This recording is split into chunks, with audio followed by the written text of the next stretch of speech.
All right, so we're at the end of the net. We've closed the net down, and now it's time to send my QSLs. There are several ways to do this. There is actually a module where you can still utilize Quick QSL to send your QSLs out, but there's also a built-in method of generating QSLs within ccLogger. So what I'll do in order to send QSLs out is I go up and I click on this envelope at the top.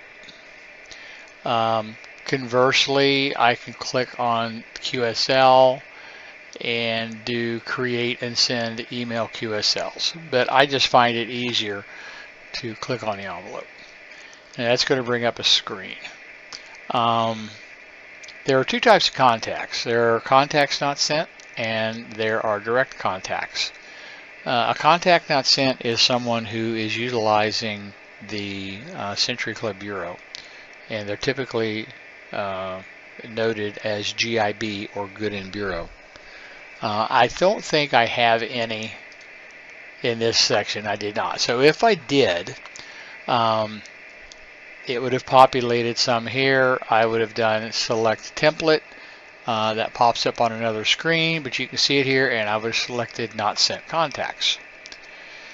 And then I would have clicked on process, and it would have sent QSL cards out to those contacts. But since we didn't have any of those, we're all direct, I clicked use direct, and now we've got these contacts that have populated the screen here. I will go back to the template, and the template I'm going to use is directs with a return card. So I'm going to select that.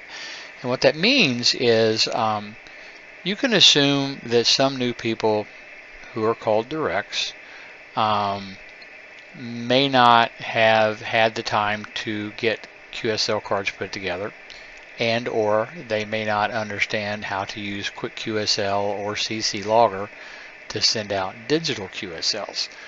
That's why they're called direct. And with them, when I send them cards, I send them my standard QSL card, and I send them a return card. A return card is a card that basically has all the information for that contact as if that new person was sending the card to me. So they can literally, if they can get in there digitally and do it, if they can initial it and select whether they were fixed, mobile, or portable, they can then return that card to me, and then I get a card basically from them that I have generated for them until they get a chance to get their own cards. So that's directs with a return card. So now that I've got those, I want to click Process QSLs. Okay, that brings up two windows. Let's see, not responding. That happens sometimes. It's catching up. There we go. Now it's running, and we've got two screens up here. I don't know if you can see them both or not. Yeah, I think you can. So it's running through it. It says retrieving information for KC3TWE. It's finding the address, processing it, and it's sending the email to Vern Simon. Next, it's retrieving information for KD2CFJ. You can also see here that it says it's generating a return card, so it's sending two cards. Email sent, email incomplete, so that's good. It's on to the third one. You can kind of track it over here. I'm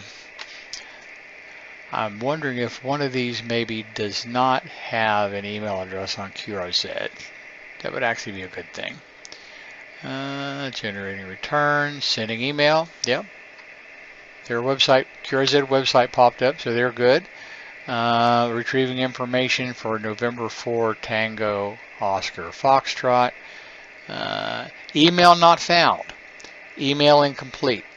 Because the program is using the email addresses that operators put into QRZ, it went out to QRZ and did not find an email address.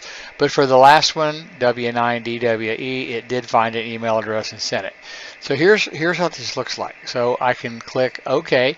You'll also notice that of the 5 contacts selected, 4 were sent out, 1 did not have an email address. So it's basically confirming what you already know. So I'm going to close that, close this, and then I'm going to go down to the logbook. I'm going to hit date descending, and you'll see the contacts. These are the 5 contacts that I made.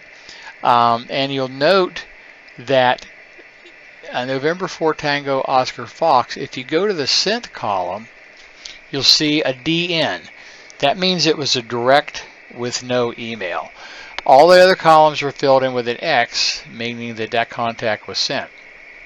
So what that tells me I have to do is double click this contact, bring up their information, and I use the information on these screens to fill out a manual QSL card and mail it to them. Other people still do this digitally. I just find it easier for me to do it with a manual card. And when I get done with that card, when I've put all the information on the card, then I go to the QSL verification page, and right here where it says direct no email, I click on the button sent, and it will log the contact as sent and put a date in here so that you know it's been sent. So that's what we do with sending out QSLs.